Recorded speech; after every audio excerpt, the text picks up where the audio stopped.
This is LBC. Message James O'Brien on WhatsApp now on 0345 60 60 973. It's 11:48 at 10 o'clock this morning as I ran through a rather, I hope a diverting list of all the things that Donald Trump has said are true and untrue at the same time. I should have reminded you that at 10 o'clock this morning, the US plan was to bomb power plants in Iran.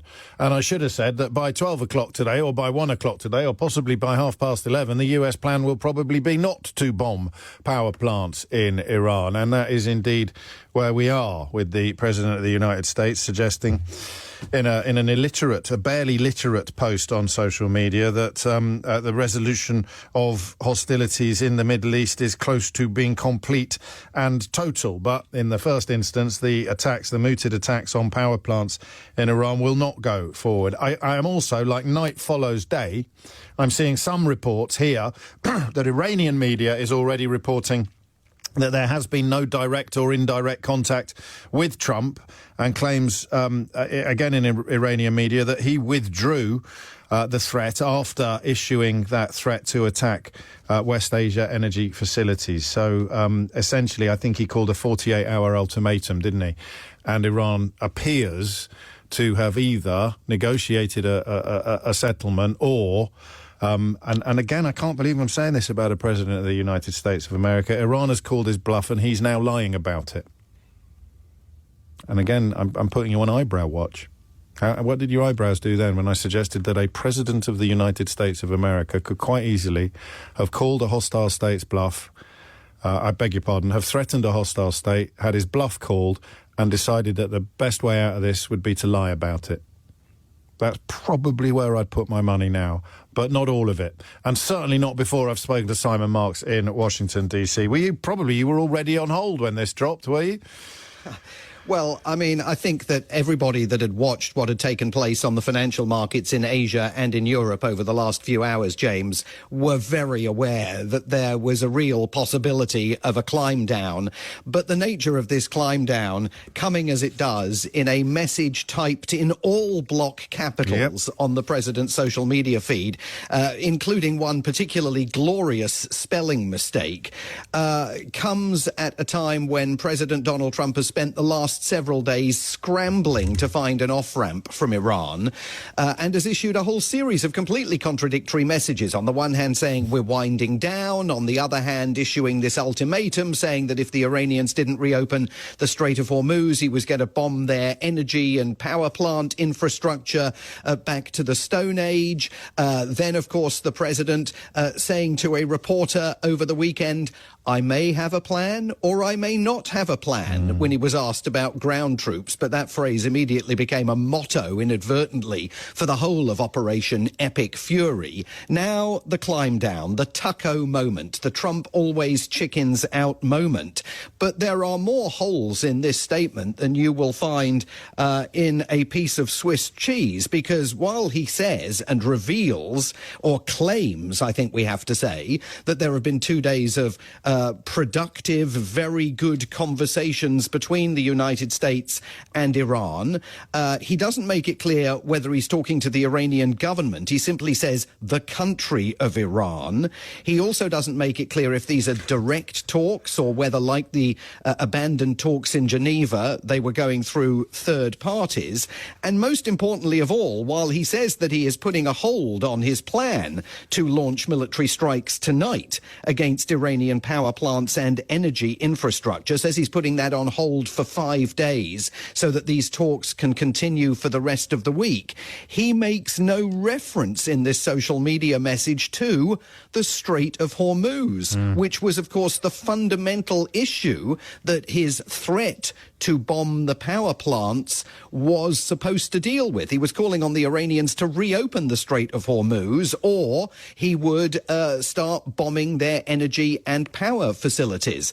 We don't know anything about whether the Iranians have agreed to do anything with regard to that strategic waterway from this message. So far more questions than answers. And I think the timing of this, coming as it did, just after 7 o'clock in the morning here on the East Coast, as Americans were pouring themselves a bowl of cornflakes, certainly at least here on the eastern seaboard, couple of hours before the financial markets were about to open in New York. I think it tells you everything about the urgency with which the president wanted to avoid a set of circumstances in which the markets were going to plunge and the oil price once again was going to soar. Well, the markets have responded as they always do because they, for reasons I don't fully understand, they can't deploy the sort of scepticism and cynicism that you and I now do whenever Donald Trump speaks. They have to respond to what he has most recently said, and those prices came down fairly swiftly. So some started creeping back up again, presumably as people start betting on the likelihood of a reverse ferret or an Iranian denial or even a Donald Trump sort of U-turn on the issue. So we'll watch that with interest. It also, of course, throws open the online speculation about whether Donald Trump is motivated by manipulation of the markets, but I think we can probably leave that alone for now. Just take us back with a reminder that not everybody pays as close attention to things as you do, as about that desperation for an off-ramp. Why do you use that phrase, Simon? Well, because it's because he's naked as a jaybird as an emperor in the Oval Office. I mean, because we have all completely realised, I mean, I think, many of us already suspected it, but we've all completely realised over the last week that there was no strategic plan, there were no adequate preparations made by the Pentagon with regard to arguably what was always going to be the most critical piece of Iran's response to this joint US and Israeli military action, namely its capacity essentially to control the price of oil by controlling traffic that transited through the Strait of Hormuz. I mean, you've seen Monday morning quarterbacking taking place here by people like former National Security Advisor John Bolton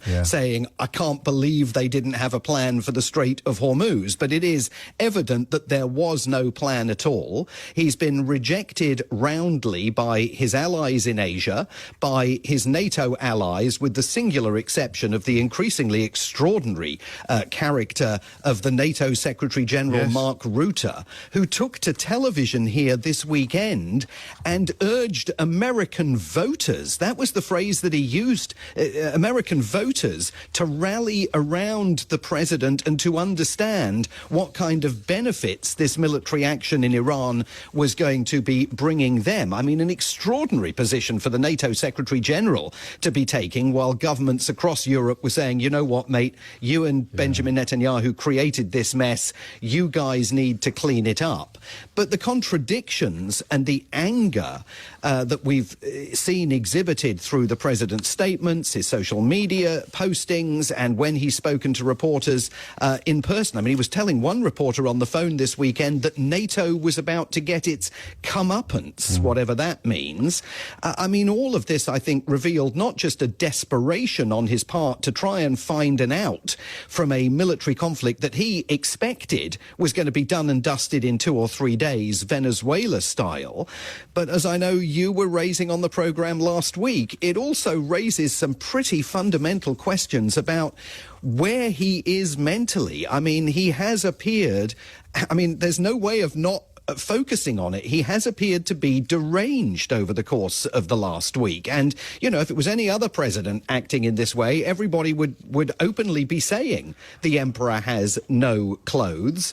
And there is still a desire, I think, on the part particularly of the media in this country to bend over backwards and find adjectives and descriptives to sort of explain away some of his most bizarre behaviour. The New York Times last week was saying that in that inflammatory comment about Pearl Harbor in front of the Japanese leader, he had needled the Japanese leader, which is a wonderfully anodyne way of describing what took place in the Oval Office.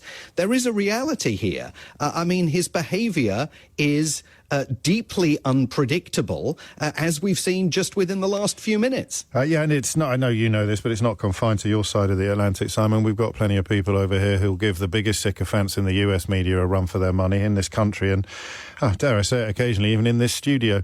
But a word, if you would, on the US media and the consensus on how this happened, because I think that he was told, this is what I understand, that Hormuz would do what Hormuz has done.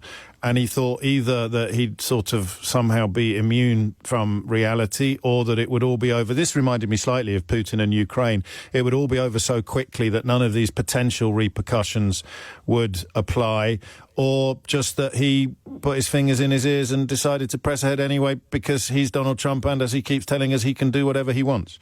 But this is what happens, James, when you create a government and you fill it totally with sycophantic loyalists. There is no one in the room who puts their hand up and says, Mr. President, before we do this, could we just have a chat about the possible various outcomes here? I mean, we do know that Vice President J.D. Vance briefly counselled against this military adventurism. It's very unclear what position General Dan Raisin Kane, as Donald Trump likes to call him, the chairman of the Joint Chiefs of Staff, took.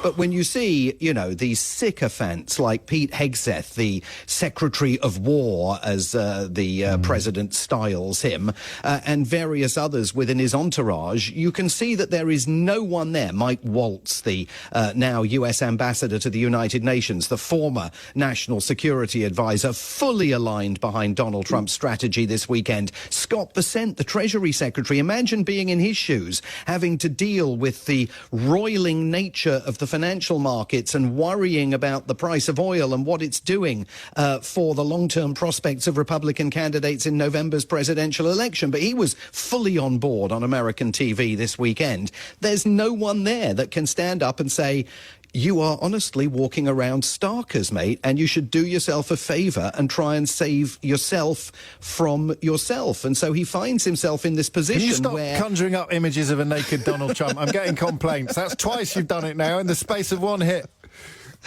So he finds himself in a position where he's got to find a way out, but he doesn't know what it is, and he's got to find a way out at a time when the Iranians are ratcheting up pressure on him and saying, if you attack our power plants, we're going to... I mean, let's not forget, James, they managed to fly 2 missiles just within the last few days in the direction of Diego Garcia.